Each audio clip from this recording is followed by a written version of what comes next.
It's Tim Albright with AVNation, with an AVNation special celebrating International Women's Day the entire month of March. Why? Because I can. And there's too many really awesome women in the AV industry for me to dedicate to just one day. And with me is one of my dearest friends. I did not say oldest because she is not old, but I've known her for a long time. Dawn Meade, AV Dawn. Again, can't say where you work, but welcome, ma'am. Thank you so much for having me, and thank you so much for the sweet words. You're one of my dear friends too in the industry. So Absolutely, absolutely. So let's talk for a second. You were a part of the inaugural 40 under 40s, our friends over at Commercial Integrator. You've done a number of things in the industry. You've been a VIXA instructor, the Infocom instructor before it was a VIXA.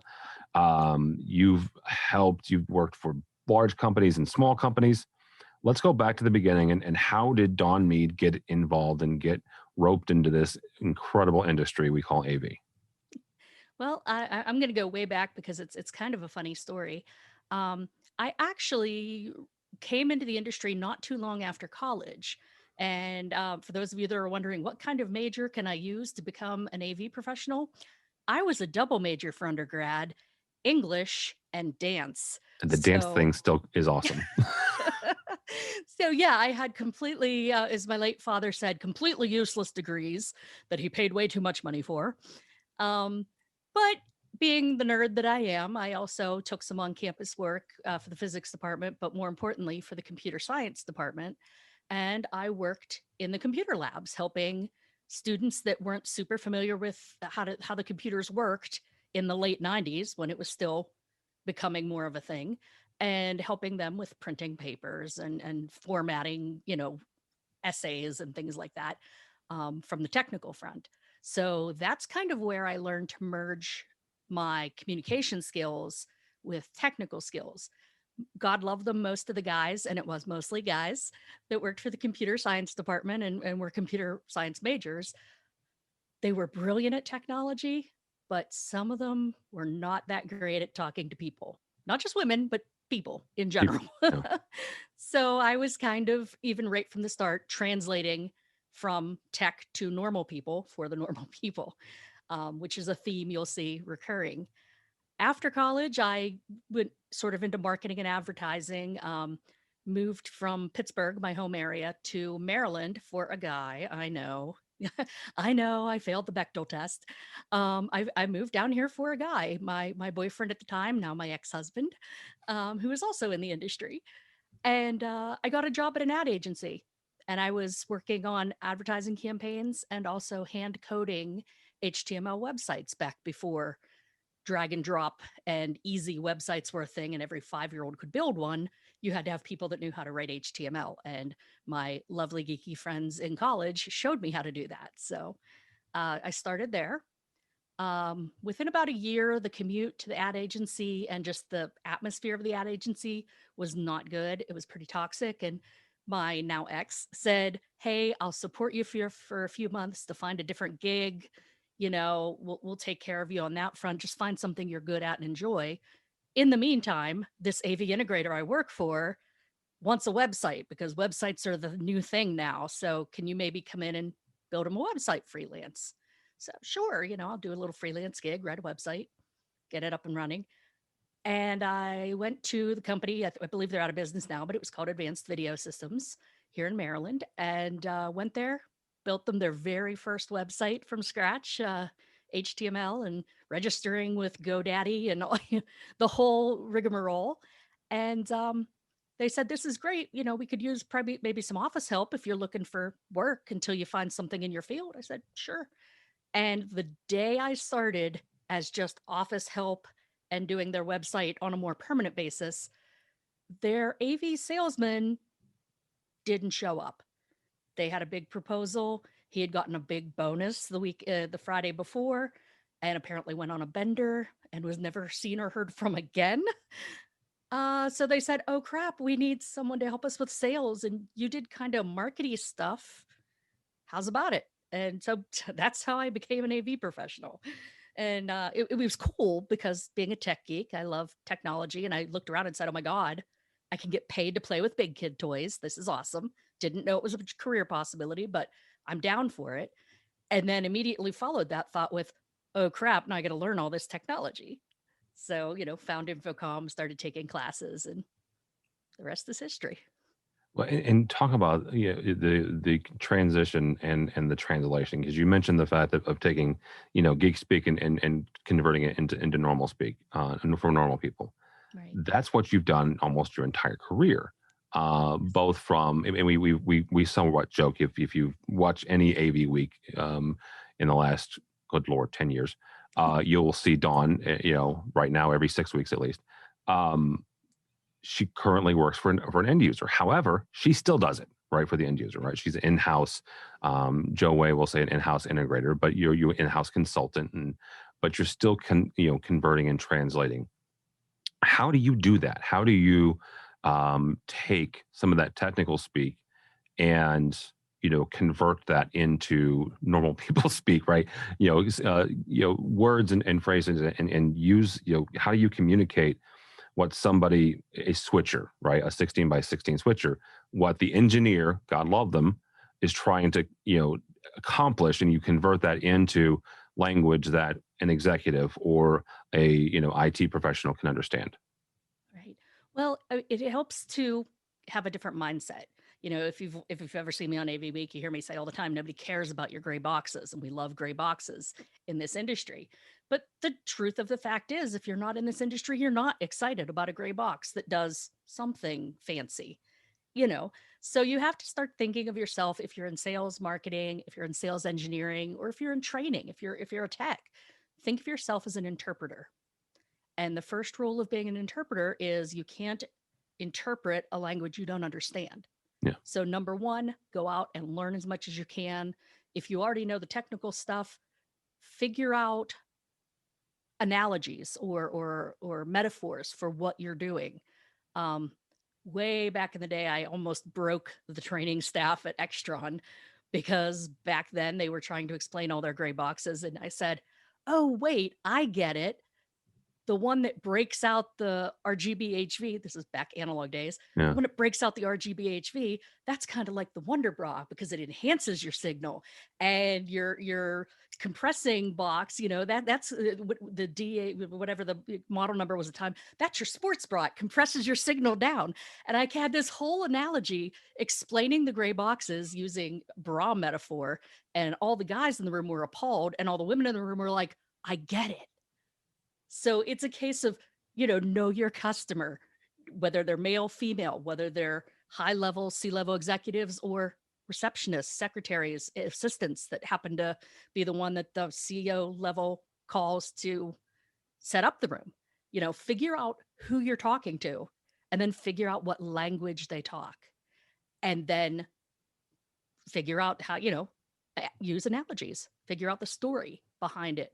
So nobody cares about your gray boxes, but they want to know that their signal is going to be boosted and enhanced and sent down the way so that they have a better image. And I see you trying to stop laughing there, but it's Wonder Bra. ridiculous, but Oh no, it works. it's Yeah. fantastic though. I mean, it is and you're right. Know your audience and know, what. And again, every engineer guy in that room could not have told you the difference between a Wonder Bra and a sports bra until you said that. I guarantee you. And there were 5 or 6 different bra types that I had for the different types of gray boxes. But until then, the gray box concept, I would get my DAs confused with my, um, transmitters, or the ones that changed one signal, analog signal, to another type, and changing it from RGB-HV to, YC, just all the different conversions and things that we had a gray box for. As someone new to the industry, it confused me. And then when I realized, oh, it's doing this to the signal, which is kind of like, lift and this. separate, lift Yeah. and separate your signal, guys or gals. And that's kind of, I found it works well for me to just come up with an analogy or metaphor that speaks to your end user or speaks to the person you're dealing with, and find out how to relate that to our industry. And they understand it so much better. Yeah, absolutely. Let's turn the corner here for a minute here, because one of the parts of these interviews that we're doing deals with challenges that you've faced, and again, you've been in different parts of the industry, you've never officially worked for a manufacturer. You've helped some manufacturers along the way, and you've helped actually. You were, I would say, you were instrumental in Utelegy coming to the AV industry. That's just my 2 cents. But you've helped a number of manufacturers along the way. Talk for a second about some of those challenges and some of those biases, or how do you what have you faced, and then how did you overcome those? Right. Well, I mean, we have to remember, of course, AV and technology, we're the T in STEM. And you hear for years, STEM, oh, we got to get more women in STEM. We need to figure out how to increase, STEM is a male dominated profession. And how are we gonna change this? How are we gonna influence this?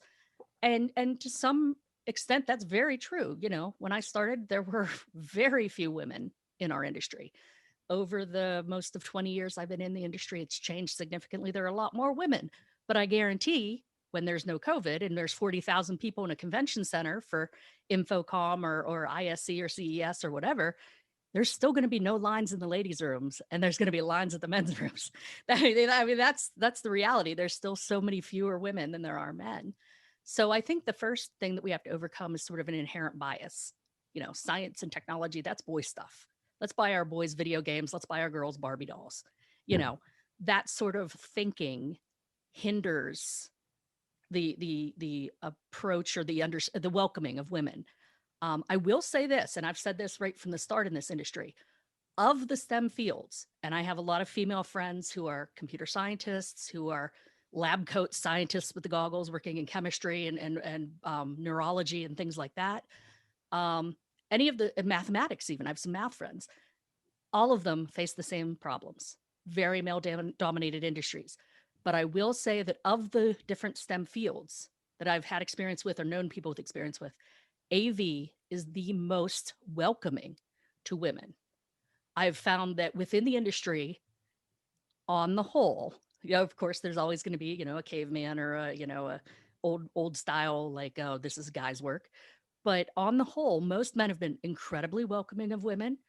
Most of my mentors in the industry have, of course, been male until I started meeting some of the more influential women, Corey Schaefer and Jan Sandry and so many more.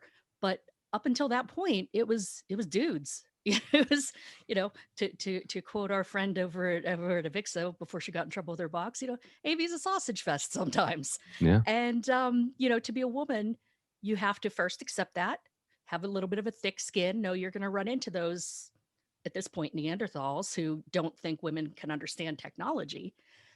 But the biggest thing is you have to learn, because if you go into a room ill prepared or without the technical knowledge, you're just going to prove their point. And it's a case of you have to learn twice as much and have a series of letters behind your name or a series of experiences on your CV or your resume to prove you deserve to be in the room. Once people get to know you, they get to know your reputation, you're welcomed, you know, but it's just that shortcut, that shorthand that a guy walks in an AV shirt, with a company logo. For the most part, they assume he knows what he's talking about. A woman walks in, she better have a CTS or whatever the Crestron or Extron or whoever advanced certifications are. Yeah. She better be able to talk technically, and she better have some history with the company, or else you become, and this is not directed to anyone that is involved with AVNation or has been, but you become a bless her heart Kelly. Because when I was, this is not Kelly Perkins. I love you. This is not about you. Yeah. When I first started in the industry and was taking all the classes frantically, there was a lovely girl who worked for a company on the periphery of AV. It was AV, but it kind of wasn't, one of our like furniture or whiteboard or something, not the gray box companies.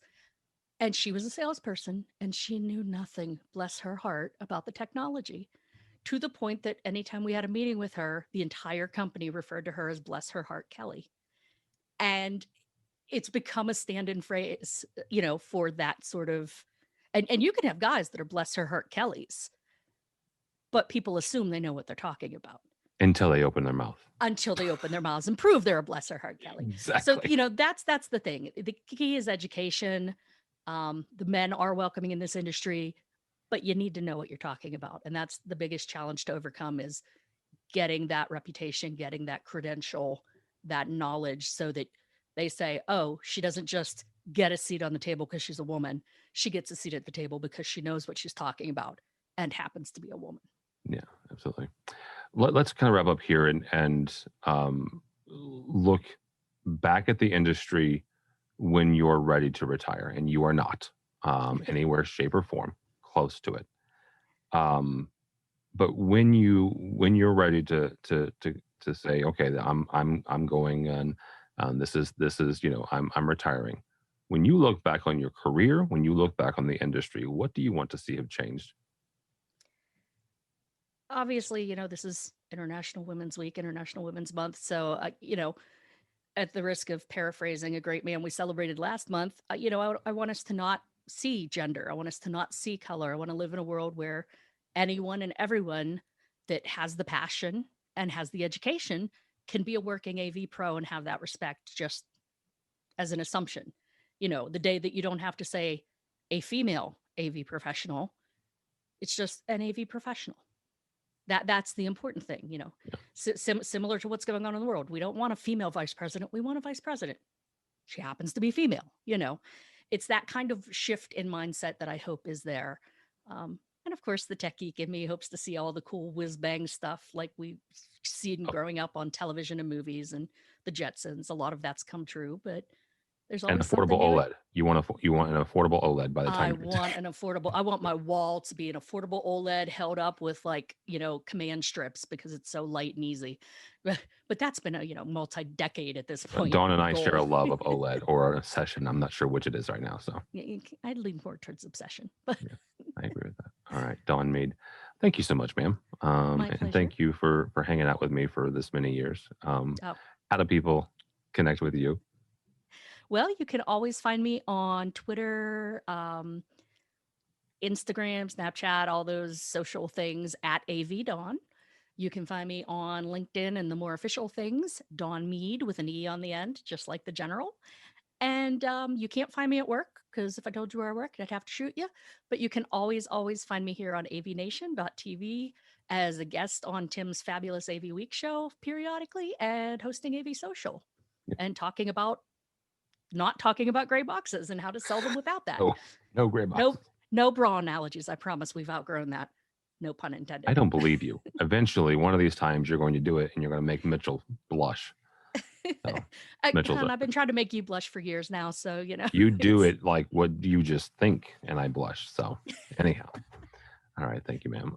For us, she's right. AVNation.tv. That's AVNation.tv. You will find Dawn's program, AV Social, on that website, as well as our 2 weeklies. AV Week looks at the commercial side of the industry, and Resi Week looks at the residential side. All that and more at AVNation.tv. That's AVNation.tv.